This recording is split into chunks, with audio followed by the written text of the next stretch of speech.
कुल देवताको कुराहरू या फिर जातीय कुरा आउने चाहिँ त्यस्तो भयो कि भएन तपाईँको लाइफमा?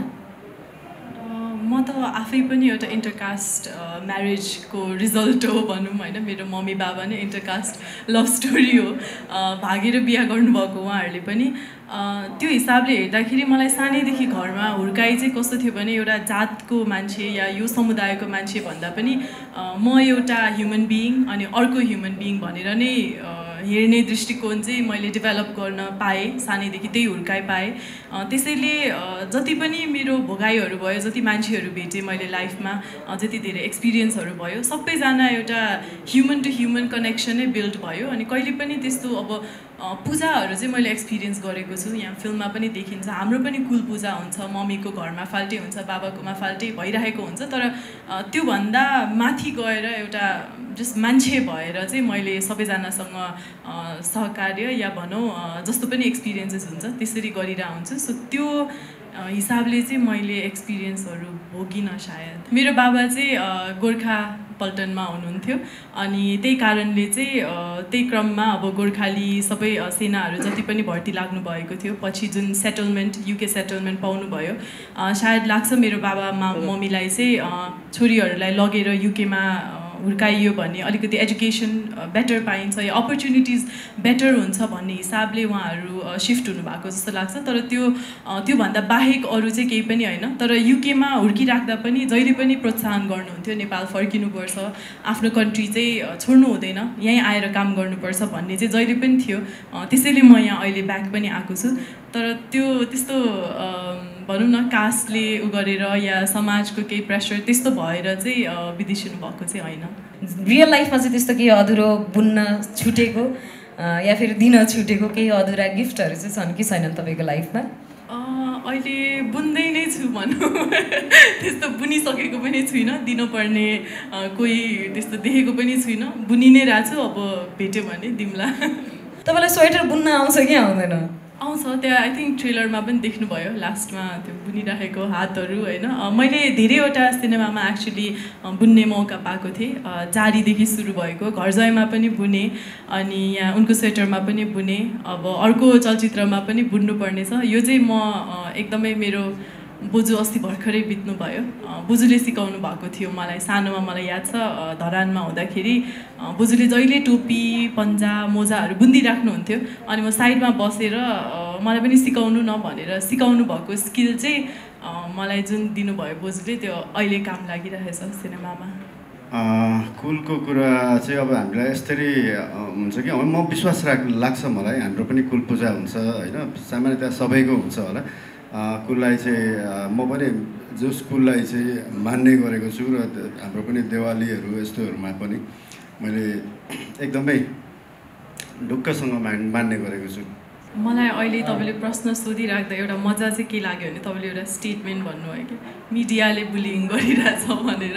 तपाईँ एज अ मिडिया रिप्रेजेन्टेटिभै त्यो भन्नु भनेको चाहिँ त्यो त सबैलाई थाहा रहेछ, स्वीकार्नु भएको कुरा रहेछ। सो त्यहाँबाट नै हामी सुरु गर्न सक्छौँ जस्तो लाग्यो।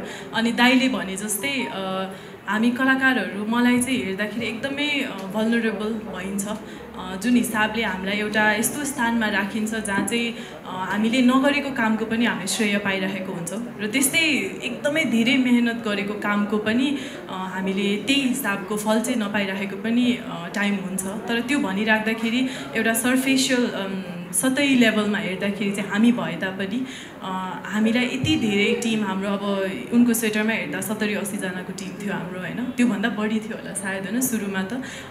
त्यो टिमले यति एफर्ट लगाएको हुन्छ, त्यो सबैको श्रेय म एक्लैले लिन पनि त्यो चाहिँ म रुचाउँदिनँ। र जहिले पनि हामीले कलाकारहरूले भन्दाखेरि हाम्रो टिमको काम हो, जहिले पनि हामी टिमको नाम लिइरहेको हुन्छौँ। अनि त्यस्तै काम अब राम्रो नहुँदा पनि हामी माथि देखिएर चाहिँ होला सायद नाम आउने होइन, अनि मेबी न्युजहरूमा पनि नाम देखेपछि न्युज मान्छेले क्लिक गर्ने पनि होला सायद, त्यो टाइटल्सहरू त्यसरी आउने होइन। तर सबैजनाको टिम एफर्ट हुन्छ, उत्तिकै एफर्ट हुन्छ। अनि एभ्री सिङ्गल फिल्ममा चाहिँ जहिले पनि भनिन्छ कि यो फिल्ममा चाहिँ राम्रो काम भयो, त्यो फिल्मको मात्रै नाम लिने भन्ने हुँदैन। सुरुवाती दिनदेखि जति काम गरियो every single character every single फिल्ममा उत्तिकै एफर्ट अनि उत्तिकै एनर्जी चाहिँ लगाइएको हुन्छ एउटा कलाकारले। सो त्यसरी न्युज आउनु, मिडिया बुलिङ भन्ने टाइटल दिनुभयो त्यो चाहिँ अब मिडियाबाट नै सुरु गर्नुपर्छ कि यो पुलिङ भन्ने भाषा चाहिँ एकदमै अतिरञ्जित र यो पत्रकारिता हो। तपाईँहरूको सिनेमाको न्युज चाहिँ हामीले एकदमै राम्रो व्यापार गरौँ लेखेका छौँ र एकदम चलाउनु लेखेका छौँ। सायद त्यो पुलिङ होइन होला, यो शब्द चाहिँ म फिर्ता लिन यहाँ अनुरोध गर्दछु। यो अनुपजीबाटै सुरु भयो होइन, उहाँले त्यसो भए तपाईँहरू सिनेमा फ्लप हुँदाखेरि चाहिँ के कस्तो दबाब पर्दो रहेछ, कतिको पीडा हुँदो रहेछ? यो त नियमित प्रक्रिया पनि हिट हुन्छ अनि फ्लप हुन्छ। तपाईँले हिट हुँदाखेरि हामी त्यो त हामीलाई सुरुवाती दिनमा जब एउटा स्क्रिप्ट आउँछ र एउटा टिमले अप्रोच गर्नुहुन्छ त्यति बेला नै म पर्सनली चाहिँ कहिले पनि यो फिल्म यसरी हिट हुन्छ या यसरी फ्लप हुन्छ भनेर काम गरिएको हुँदैन। जहिले पनि एउटा टिमसँग आबद्ध भइसकेपछि एउटा पारिवारिक हिसाबले सबैजनाको मेहनत चाहिँ खेर नजाओस् भन्ने हिसाबले नै अगाडि बढेको भइन्छ। सो त्यो क्यारेक्टरलाई कसरी जस्टिस दिने, त्यो स्टोरी वर्ल्डलाई कसरी रियल लाइफमा ल्याउने भन्ने कुरामै फोकस हुन्छ। सो त्यही हिसाबले हेर्दाखेरि अब फ्लप भयो भनेर जब न्युज आउँछ दुःख त अवश्य पनि लाग्छ, सम्पूर्ण आफ्नो लागि र टिमको लागि नै दुःख लागिरहेको हुन्छ। तर त्यसले एउटा मोटिभेसन के पनि दिन्छ भने अबको आउने चलचित्रमा चाहिँ मैले के भिन्न गर्न सक्छु त, या मैले कसरी आफूमा काम गर्न सक्छु, अझ राम्रो स्क्रिप्ट, अझ राम्रो टिम कसरी हामीले चुज गर्ने, या स्टोरी हुँदाहुँदै पनि एउटा भइसकेको काममा पनि अझै बढी मेहनत कसरी गर्ने भन्नेमै फोकस हुन्छ होला। त्यो एउटा फिल्म हलमा जाँदासम्म चाहिँ सबैभन्दा बढी पारिश्रमिक लिने चाहिँ कलाकार नै हुन्छ। हाम्रो डिरेक्टरहरू पनि कलाकारभन्दा कम पारिश्रमिक लिने हुनुहुन्छ। अनि तपाईँहरूको फेस भ्यालु भएको कारणले गर्दाखेरि तपाईँहरूलाई फिल्ममा लिएको, नत्र त मिरुना मगरको जस्तो अभिनय अथवा विपिन कार्कीको जस्तो अभिनय गर्न सक्ने मान्छेहरू हरेक थिएटरमा भेटिन्छन् क्या अहिले। किनकि तपाईँहरूलाई नै लिनु 20 लाख 25 लाख 65 लाखसम्म सुन्छौँ हामीले।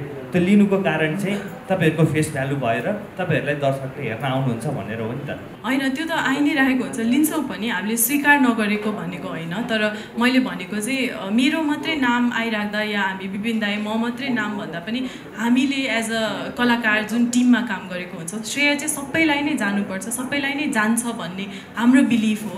तर अब त्यो भनिराख्दा पनि जुन तपाईँले भन्नुभयो कलाकारलाई एउटा भनौँ न एकदमै उच्च स्थानमा राखेर टिमहरूले पनि त्यत्तिकै पारिश्रमिक दिएर अडियन्सले पनि त्यत्तिकै माया पाउने पनि फेरि हामी नै हुन्छौँ। त्यो हामीले नस्वीकारेको भनेको चाहिँ होइन, स्वीकार्छौँ। तर त्यो भन्दा पनि माथि गएर चाहिँ अझ टिमलाई नै पनि एफर्ट जान्छ। जस्तै अब यो यत्रो हामीले ट्रेलर हेऱ्यौँ, त्योमा त दाइ र मेरो मात्रै काम छैन नि त, बिहाइन्ड द सिन यति धेरै मान्छेहरू हुनुहुन्छ। आजै पनि अघि स्टेजमा कति मान्छे हुनुहुन्थ्यो, अझ कति मिसिङ हुनुहुन्छ। सो श्रेय चाहिँ सबैलाई जान्छ भन्न खोजेको हो। तपाईँ त एउटा फेस भ्यालु बनाइसके मान्छे म्युजिक भिडियोमा, मलाई सम्भवतः लाग्छ म अलिकति कन्फ्युज छु। तपाईँ बादशाहको म्युजिक भिडियोको कोरियोग्राफी पनि गर्नुभएको थियो तपाईँले, जहाँसम्म सुनेको। तपाईँले त्यत्रो एउटा लेभल बनाइसकेको मान्छे, तपाईँले आफूलाई मेन्टेन गर्न सक्नु भएन यो इन्डस्ट्रीमा भन्ने पनि कुरा छ। अनि तपाईँले फेरि सहायक पात्रको रूपमा फिल्ममा डेब्यु गर्दाखेरि चाहिँ अलिकति केही बिग दिन सक्नुहुन्थ्यो नि तपाईँले, होइन र? होइन, यस्तो मेरो यो डेब्यु फिल्म हो, फर्स्ट फिल्म हो। अनि फर्स्ट फिल्म मेरो लागि यो जस्तो सेफेस्ट डेब्यु हुनसक्छ जस्तो मलाई लाग्दैन। त्यो अब लिड र सेकेन्ड लिड त्यस्तो म्याटर गरेन मेरो लागि चाहिँ, फर्स्ट फिल्मको लागि स्पेसली। फर्स्ट फिल्ममा चाहिँ अब यो सेकेन्ड लिड भए पनि मेरो लागि चाहिँ यो एकदमै इम्प्याक्टफुल अनि एकदमै सेफेस्ट डेब्यु हुन्छ जस्तो लागेर चाहिँ मैले यो फिल्म चुज गरेको। मलाई त्यो लिड र सेकेन्ड लिडसम्म त्यस्तो म्याटर गरेन यो कुरामा। उनको स्वेटर भनेको छ होइन, झट्ट नाम सुन्दाखेरि यो चाहिँ जाडोमा हेर्ने खालको फिल्म जस्तो लाग्ने कि होइन, एकदम चर्को घाम वैशाखको घाममा जेठ लाग्ने बेलामा रिलिज गर्नुको कारण चाहिँ के हो? एकदमै यो सोधियोस् भन्ने पनि लागेको। अब यसमा अलिकति मैले फुलबुट्टा बाँध्न पाउँछु क्या। कस्तो भन्दाखेरि उनको स्वेटर भन्ने बित्तिकै अब यो एउटा सिनेमाको नाम हो, यो एउटा के भयो ए ओके, यो एउटा सिनेमाको नाम हो। अब यो सिनेमाको नाम हेर्न जाँदैमा उनको स्वेटर लगाएरै जानुपर्छ भन्ने त छैन।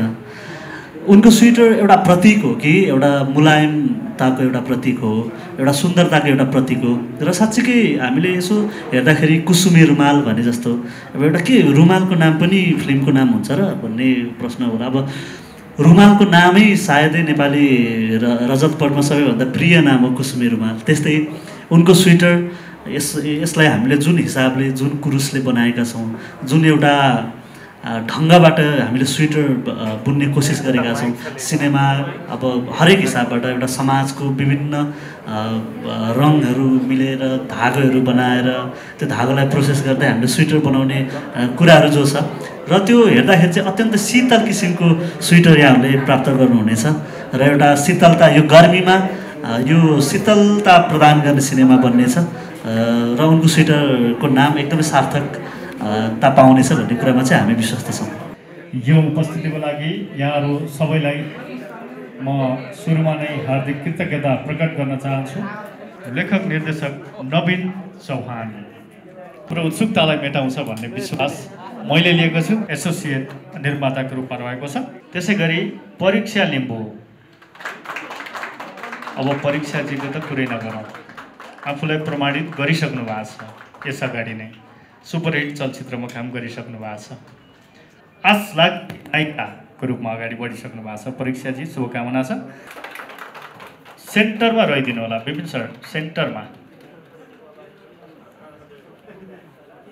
यो हो चलचित्र उनको स्वेटरको टिम। यहाँ उपस्थित सम्पूर्ण महानुभावहरूमा म भावना खपाङ्गीको तर्फबाट नमस्कार।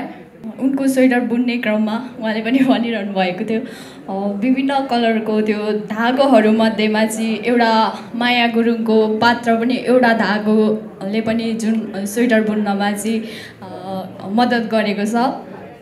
यसमा रहेर अब म त यहाँहरू सम्पूर्णलाई भन्न चाहन्छु, म चाहिँ यो फिल्डमा चाहिँ भर्खरै आएको नयाँ भएको कारणले गर्दाखेरि मलाई खासै बोल्न आएन भने पनि यहाँहरूले सायदै क्षमा गरिदिनुहुन्छ भन्ने आशा राखेको छु।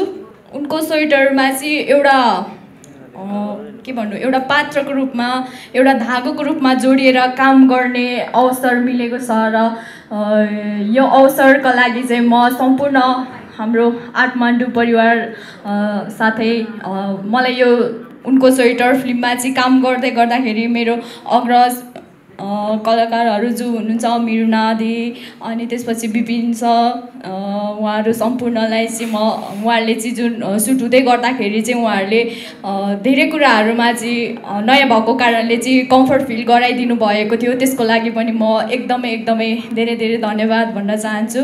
साथै यो मुभीमा चाहिँ जोडिएर काम गर्ने अवसर जुराइदिनु भएकोमा चाहिँ म हाम्रो फिल्म डिरेक्टर श्री नवीन चौहान सर साथै सम्पूर्ण आठमाण्डु टिमलाई चाहिँ हृदयबाट नै धन्यवाद भन्न चाहन्छु। हस्, धन्यवाद। नमस्कार। अलमोस्ट 1 वर्षपछि नै म यसरी हजुरहरूको अगाडि आफ्नो मुभीको प्रमोसन गरिरहेको छु अनि अलिकति नर्भस प्लस एक्साइटमेन्ट पनि फिल भइरहेको छ, तर एकदमै नै धेरै खुसी छु। मुभी उनको स्वेटरको बारेमा भन्नुपर्दाखेरि चाहिँ आठमाण्डुसँग जोडिएर काम गर्न कुन चाहिँ कलाकारलाई इच्छा हुँदैन होला जस्तो लाग्छ होइन।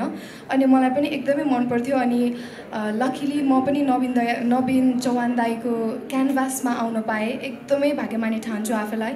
अनि यस्तो राम्रो कलाकारहरू हुनुहुन्छ यो मुभीमा अनि प्लस गीत पनि त्यस्तै राम्रो छ अनि त्यो काममा चाहिँ आफू पनि सहभागी हुन पाउँदाखेरि चाहिँ एज एन एक्टर पनि एकदमै खुसी लागेको छ। धेरै कुरा सिक्ने मौका पनि पाएको छु अनि कामको हिसाबले पनि केही गरेँ कि जस्तो चाहिँ फिल भएको छ। अब मुभी आएपछि हजुरले हेर्नु नै हुनेछ।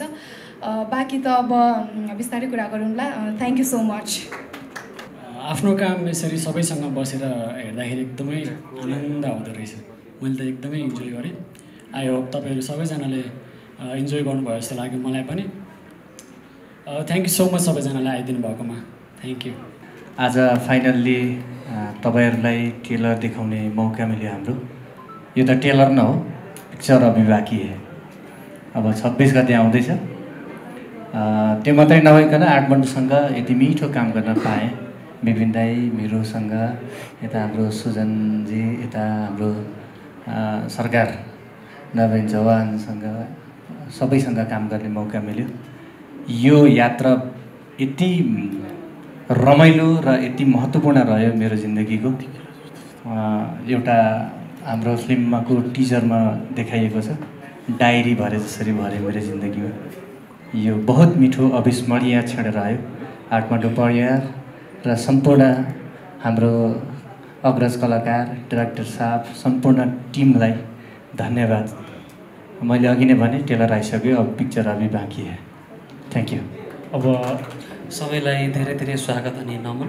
हामी सम्पूर्ण काठमाडौँदेखि लिएर उनको छुट्टो परिवारबाट यो उनको स्वेटरको कुरा गर्दाखेरि चाहिँ हामीले धेरै लामो समयदेखि नै उनको स्वेटर भन्दै आइरहेका छौँ र आज आइसक्दाखेरि आज हामीले ट्रेलर रिलिज गर्दाखेरि हामी अब रिलिजको एकदमै नजिक पनि आइसकेका छौँ।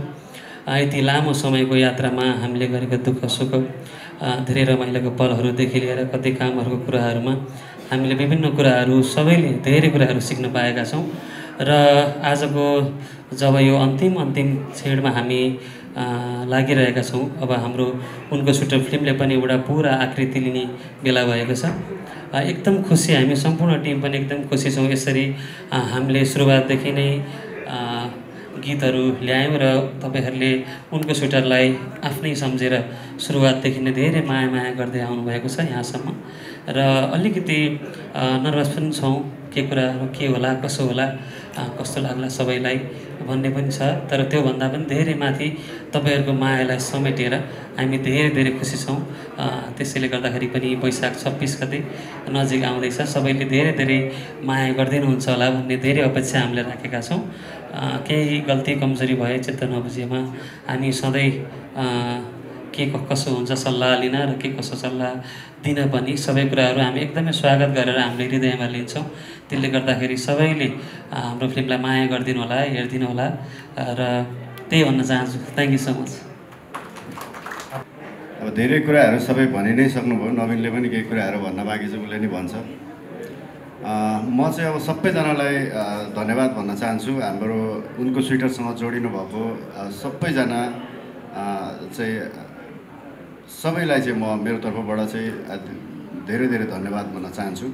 हामीले कामको दौरानमा चाहिँ हामी 5 थरमा गएर सुटिङ गरेको थियौँ र यति बेला मैले सम्पूर्ण पान्थरलाई पनि सम्झिन चाहेँ। त्यसमा पनि मैले फुङसोलाई र प्रज्वललाई पनि सम्झेँ यहाँबाट। र हामीले अब काम हजुरहरूलाई देखाइसकेको छौँ, कस्तो लाग्छ, कस्तो लाग्यो, प्रतिक्रियाहरू दिनु होला। हामीले एउटा प्रयास गरेको छौँ र म अझै पनि यहाँहरूलाई विश्वास दिलाउन चाहन्छु, सिनेमाले अझ यहाँहरूको बढी मन जित्छ भन्ने कुरामा विश्वस्त हुन पनि आग्रह गर्छु। धेरै धेरै धन्यवाद। सुरुवाती दिनदेखि जब हाम्रो अनाउन्समेन्ट भयो, अनाउन्समेन्ट इभेन्टदेखि नै लिएर अहिलेसम्म जति पनि हाम्रो कन्टेन्टहरू आएको छ, हाम्रो मिडियाको साथीहरू साथै हाम्रो अडियन्स सबैले यति धेरै माया दिनुभएको छ हामी सम्पूर्ण उनको स्वेटर टिमलाई। त्यसको लागि मनैदेखि धन्यवाद भन्न चाहन्छु र उनको स्वेटर टिम, काठमाडौँ टिमलाई पनि म धेरै धेरै धन्यवाद भन्छु, किनकि यस्तो पात्र मलाई थमाइदिनु भएको छ फुल गुरुङको, जुन चाहिँ मैले गरिराख्दाखेरि जसरी उनको स्वेटरले न्यानोपन दिन्छ भन्यो, म आफैले त्यो पात्रको थ्रु पनि यति धेरै माया र न्यानोपन महसुस गर्ने मौका पाएँ र त्यसरी माया दिने मौका पनि पाएँ। अनि अघि विपिन दाइले भन्नुभयो जस्तै हाम्रो 4 राते, नवामी डाँडा, फालेलुङ सबै ठाउँमा जति हामीलाई सहयोग गर्नुभएको छ, 5 थरको हाम्रो त्यहाँको लाइन प्रोड्युसरहरू अनि त्यहाँको आम बासिन्दाहरूले पनि यति धेरै सहयोग गर्नुभएको छ, उहाँहरूलाई चाहिँ हामीले बिर्सिनै सक्दैनौँ। आशा छ अब वैशाख 26मा जब फिल्म रिलिज हुन्छ, जसरी टिजरलाई, गीतहरूलाई माया दिनुभएको छ, आज ट्रेलरलाई पनि त्यत्तिकै माया दिनुहुन्छ होला र वैशाख 26देखि हाम्रो सम्पूर्ण चलचित्रलाई नै यति धेरै माया र साथ चाहिँ हामीले अपेक्षा गरेको छ। सम्पूर्ण महानुभावहरूमा हाम्रो उनको स्वेटर परिवार, काठमाडौँ परिवार र म स्वयं नवीन चौहानको तर्फबाट हार्दिक स्वागत गर्न चाहन्छु र म सुरुमै क्षमा याचना पनि म गर्न चाहन्छु, किनभने यो जुन एउटा आज हामीले ट्रेलर हजुरहरूलाई देखायौँ, अलिकति कम स्रोत साधनमा यो प्रपरली एउटा हल पनि थिएन। तर हाम्रो एउटा बाध्यतालाई, हाम्रो एउटा सोचलाई तपाईँहरूलाई अझ यो सिनेमाको जुन एउटा पारम्परिक जो एउटा पद्धति थियो ट्रेलर देखाउने, हामीले त्यसरी त देखाउन सकेनौँ। तर आज हामीले यो एउटा सुजनको चाहिँ एउटा म्युजिकल एक्सक्लुसिभ म्युजिकल कन्सर्ट पनि प्लस त्यही पनि अब हामीले ट्रेलर लन्च गर्ने भन्ने किसिमको एउटा आन्तरिक तयारी भएको कारणले गर्दाखेरि यो सब गर्नु परेको हो र यो असुविधाको लागि यहाँहरू समक्ष म शिर निहुर्याएर माफी माग्न चाहन्छु। र एउटा सिनेमाको यात्रा तय गर्दै गर्दाखेरि आफ्ना पुराना कर्महरूको जुन लेखाजोखा हुन्थ्यो अब त्योभन्दा व्यापक तयारी गर्नुपर्ने, व्यापक अध्ययन गर्नुपर्ने, व्यापक जोडबल गर्नुपर्ने रहेछ सिनेमा। त्यस्तो थुप्रै साङ्गीतिक क्षेत्रमा लाग्नुभएका व्यक्तिहरूले चाहिँ फिल्ममा चाहिँ नायक भएर खेलेको थुप्रै इक्जाम्पल्सहरू हामीले देखेका छौँ होइन। तपाईँलाई अलिकति लोभ लागेन अलिकति नायक भएर खेलौँ कि क्या हो या फेरि कुरा गरौँ कि क्या हो भन्ने खालको चाहिँ भयो कि भएन? लोभ चाहिँ लाग्यो कि लागेन अभिनयको चाहिँ? थिएन, अलिकति पनि लोभ चाहिँ मलाई लागेन, सुरुवातको क्रममा भएर पनि होला। अब त्यो बिस्तारै जाँदै गर्दाखेरि अब त्यो पात्रलाई जब हामी एज अ म्युजिक पनि सिनेमामा लाग्दाखेरि पात्रको सबै कुराहरूलाई ख्याल गरेर हामीले त्यो पात्रको कथाभित्रै हामीले सङ्गीत छिराउने प्रयास गरिरहेका हुन्छौँ र त्यो मोहले बिस्तारै मलाई पनि एक्टिङतिर अलिकति मोहले तान्यो भने पछिको कुरा छुट्टै छ। तर अहिले त्यो कुराहरू कति पनि आएन, किनकि यसमा हामी आठ पाण्डु बनेकै नै सङ्गीत र सिनेमा जुन दृश्य सबै मिलेर बनेको भएर म चाहिँ सङ्गीतमै मात्र लागिरहेको थिएँ र त्यो एक्टिङको लागि कतै पनि मलाई लोभ पनि आएको छैन। विपिन दाई हुनुहुन्छ, मिरुनाजी हुनुहुन्छ, यहाँ धेरै सबैको अगाडि धेरै कुराहरू गर्नुपर्ने यो सुनौलो अवसरमा उहाँहरूकै कामहरू धेरै उज्यालो भएर अझै आएको छ, त्यसले गर्दाखेरि हाम्रो पालो अलिक पछि आउला। काफ्लेको बासी काफ्ले र साजी काफ्लेको कुरा गरिरहनु भएको छ होइन, त्यो बेहुतीको कुराबाट आइरहेछ। तपाईँले यसको बारेमा चाहिँ अलिकति जान्न मन लाग्यो कि बासी काफ्ले र साजी काफ्ले कसरी भएका रहेछन्? तपाईँले केही कुरा थाहा पाउनु भयो त्यस विषयमा, त्यो चाहिँ अलिकति सुनौँ न। यो चाहिँ अब कथाको हाम्रो स्टोरी प्लटमै अन्तर्गतको कुरा हो होइन। अनि यो चाहिँ अब साजी काफ्ले र बासी काफ्लेको प्रसङ्ग चाहिँ सिनेमामा पनि आउँछ र यो एउटा सानो भनौँ न त्यो एउटा दुनियाँमा त्यो एउटा सिनेमाको जुन एउटा सेटिङ छ त्यो सेटिङमा चाहिँ मैले काफ्लेको भूमिका गरेको हुँ र मैले आफ्नो सानो एउटा आफ्नो टोलको सानो काफ्लेको कुरा मात्रै गरेको छु होइन। यो त यहाँहरूले सिनेमा हेरेपछि पक्कै थाहा पाउनुहुन्छ। तपाईँको नाम पनि त्यही अनुसारको चर्चा चाहिँ कतिको चुलिरहेछ भन्न खोजेको, अलिकति प्रष्टै शब्दमा भन्नुपर्दा चाहिँ तपाईँको नाम पनि चलिरहेछ कि छैन? फिल्मले अलिकति हाइप दिइरहेछ कि छैन तपाईँलाई चाहिँ? डम्बर काफ्ले पात्रलाई मात्र नभएर चाहिँ एलेक्सलाई पनि दिइरहेछ कि छैन? अहिलेको टाइममा जति हुनुपर्ने त्यति भइरहेछ जस्तो लाग्छ मलाई। अब फिल्म आइसकेपछि अझ बढी पनि होला, तर अहिले ट्रेलरसम्म चाहिँ जति पाउनुपर्ने हो मेरो क्यारेक्टरले अनि मेरो नामले त्यति बाहिर जस्तो लाग्छ मलाई। कतिलाई चाहिँ सेकेन्ड लिड पनि मन परिरहेको हुन्छ, त्यो स्टोरी एउटा बेग्लै हुन्छ होइन, त्यसले पनि तानिरहेको हुन्छ। आफूले चाहिँ कतिको तान्न सफल भइन्छ आफ्नो पात्रले या फिर आफ्नो स्टोरीले जस्तो लाग्छ तपाईँलाई? एकदमै धेरै मेहनत गरेको छु मैले यसको लागि अनि मेरो क्यारेक्टर पनि इन्ट्रेस्टिङ छ जस्तो लाग्छ मलाई, धेरैजनाले रुचाउनुहुन्छ जस्तो लाग्छ मलाई, त्यो हिसाबले राम्रो हुन्छ जस्तो लाग्छ। यो अब उनको स्वेटर अलिकति सायद हाम्रो लागि पनि डिफ्रेन्ट हुनसक्ला, अडियन्सहरूको लागि डिफ्रेन्ट हुनसक्ला, तपाईँको आफ्नै लागि पनि अलिकति डिफ्रेन्ट नै होला हुन त होइन। तर आफ्नो पात्रको बारेमा भन्नुपर्दा चाहिँ अहिले गरिरहनु भएको पात्र या देखिरहनु भएको पात्रभन्दा अलग चाहिँ छ कि छैन त तपाईँको नजरबाट? हजुर, एभ्री मुभीको क्यारेक्टर चाहिँ बाहिरबाट नदेखिए पनि डिफ्रेन्ट नै हुन्छ होइन। जस्तो मैले रिसेन्टली गरेको मुभी पुजार सार्कीमा पश्चिमको स्टोरी थियो होइन, अनि म पश्चिमकै केटी थिएँ, अनि अहिले चाहिँ पूर्वको हो, अनि म आफै पनि पूर्वकै छोरी चेली भएकोले गर्दाखेरि चाहिँ डिफ्रेन्ट छ। तपाईँहरूले पछि मुभी आएपछि हेरेर भन्नु पनि हुन्छ होला। हजुर, त्यही नै हो। तपाईँले चाहिँ सेकेन्ड लिडमै खेल्नुको मेन कारण चाहिँ के हो? अब यो फिल्मबाट चाहिँ तपाईँलाई मेन लिडमा अफर नआएर कि सेकेन्ड लिड भए पनि राम्रै व्यक्तिहरूसँग काम गरिरहेको छ, आफ्नो नाम जता होस् चुलियोस् भन्ने हिसाबले हो त? लिड आफ्नो मुभीमा कस्तो लिड छु या त सेकेन्ड लिड छु या त छुइनँ त्यो भन्दाखेरि पनि कस्तो टिम छ अनि मेरो क्यारेक्टरले चाहिँ कतिको इम्प्याक्ट पार्छ भन्ने कुराले फरक पार्छ होला सायद। यसमा चाहिँ यही क्यारेक्टरले चाहिँ किन चुज गरेँ भनेर पछि हेर्नुहुन्छ होला। अनि सोल्टिनीमा चाहिँ किन लिड छ अनि यसमा चाहिँ मैले यो किन गरेँ भन्दाखेरि चाहिँ दुईवटा मुभी हेरेर हजुरले थाहा नै पाउनुहुन्छ होला होइन। अनि अफर नआएको भन्दाखेरि पनि म यही क्यारेक्टरको लागि फिट हुन्थ्यो होला सायद होइन। मलाई चाहिँ फुल गुरुङको क्यारेक्टर मलाई अनि इक्सालिमको क्यारेक्टर मिर्ना दिदीलाई चाहिँ फिट हुँदैन पनि थियो होला। अनि जे छ म चाहिँ त्यसमा एकदमै सेटिस्फाइड छु।